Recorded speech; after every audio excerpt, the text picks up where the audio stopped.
I am Keith B. Sharp, and this is The Art of Skate.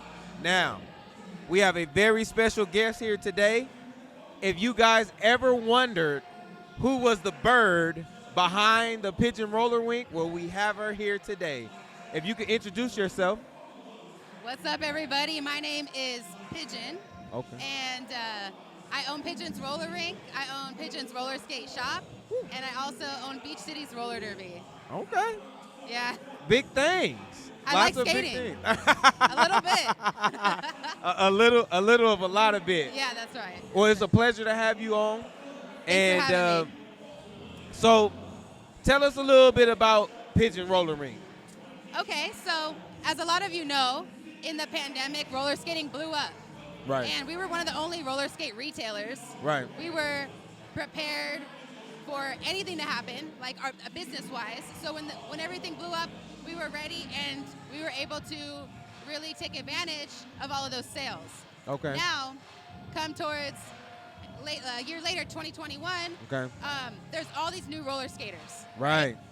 And the world's opening back up. Mm-hmm. So, you know, everyone used to skate in the basketball courts. They took the hoops down for COVID, so everyone was skating in the basketball courts. But then it was time to put the hoops back up so people could play basketball again. You know, the world was opening back up. So the place where all these new skaters were skating, all of a sudden were disappearing in every city. And then I got word that people were skating in the parking lot here in Long Beach. What? And someone got hit by a car.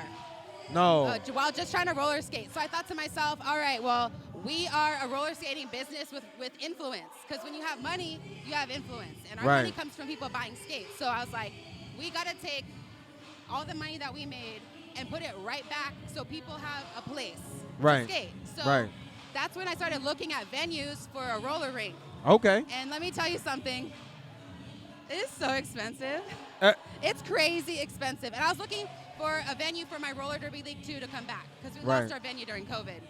So I was out there looking for venues, and then I came upon this spot. And at the time, it was empty, full of dirt, trash, like storage. Yeah, it was a store. It was like, because it was built, I'm not supposed to say who, but it was built for Apple.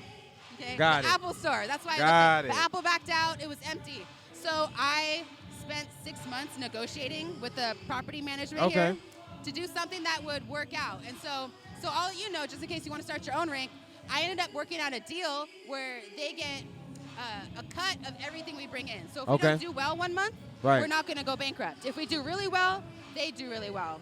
And they agreed because roller skating rinks bring people to a place. And all of these businesses are dying, you know, they just open and it's like people aren't spending money. People want to go and do something. So we're bringing people to this mall. Right. And so they were able to give us that kind of deal. Okay. Because otherwise, you know.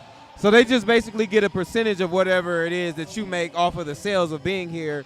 And then if you do bad, that doesn't necessarily kill the business. Exactly. That's a working system. I mean, a lot of that's people, amazing that you were able to just work that out. Yeah, I feel really fortunate. You know, like a lot of people want to start roller rinks, and it's just so unattainable. Because, like I said, we had some money from the profits, but all of that just built the rink out. Like after we built it, the day we opened, we were broke. Wow. You know, we spent all the money to put this up, buy the insurance, but it's really the collaboration between the mall and us that allows this rink to be open. So I'm super grateful for this, for Second and PCH. Right. You know, even though we are here on month to month and we don't know how long we're going to be here, it's like at least we could be here in general, you know? Well, I will definitely say to all of you guys, make sure that you get down here. It is a vibe. I've come pretty much every Thursday since I found out about this place. Yep. And I do the videography for the DJ, for DJ Wayne. And I definitely want to put that word out there that Pigeon is here. Come, enjoy yourself, have a great time. It is quite the experience, and it's something that you want to make sure that you come down and experience for yourself. Yeah, I like to tell people it's like skating history in the making because it is going to close, you know? And so it'll be like a point in time that this was here, and then we'll remember it. As we're skating at the other rinks, you know, like when rinks close down, it's really tragic. I don't know if you heard, but Holiday and Orange is closing down too. I did hear something about that. I heard somewhere else. Yeah, I heard Holiday could be closing, and then we talked about this place as well. Yeah. So, and for you guys who aren't familiar with the skate culture, I'm new to the skate culture, but we've already lost Skate Depot, World on Wheels. We've lost other places, Skate Land. In North we lost so many countless places to just zoning or business comes in and takes over. So we got to remember that we should cherish these times, as Pigeon is saying, and take that time and enjoy ourselves, make some great memories, because it may not be something that stays forever. Yeah, and support your local rink wherever you are. Go skate there. Find the night or the session that you love and show support, because these businesses, they're vanishing, and it's really hard to run. It's really expensive to have a rink, as easy as it seems to have a flat open surface, and it provides a place, and the rinks need the community to help it stay open too. So go to your local rink, everybody. I agree. Pigeon, I agree with you 100%. It's crazy because I started skating 6 months ago. I know. So I love that you're so into it. People were like, 6 months? What are you doing? How did you go from 0 to hero and in 6 months? Too. I'm okay. I pat myself on the shoulder a little bit, but I got a long way to go. I try not to compare myself to others, because you got to stay in your own lane with skating, it's all about right? you and your progress. You got to stay in your own lane with skating, because at the end of the day, you got to enjoy it, right? You have to love it. You have to say to yourself, like, okay, this is something I want to do, and I want to continue to do it for years and years and years, right? I want to be an old man in skating, like 90 years old, like. And you will be. I'm going to make Hell yeah, you will be. So, if there's something that you could tell somebody that wants to come skate but doesn't know exactly how to get into the skating world, what would your advice be to them, Pigeon? Oh, to get into the skating world it's really just about going for it.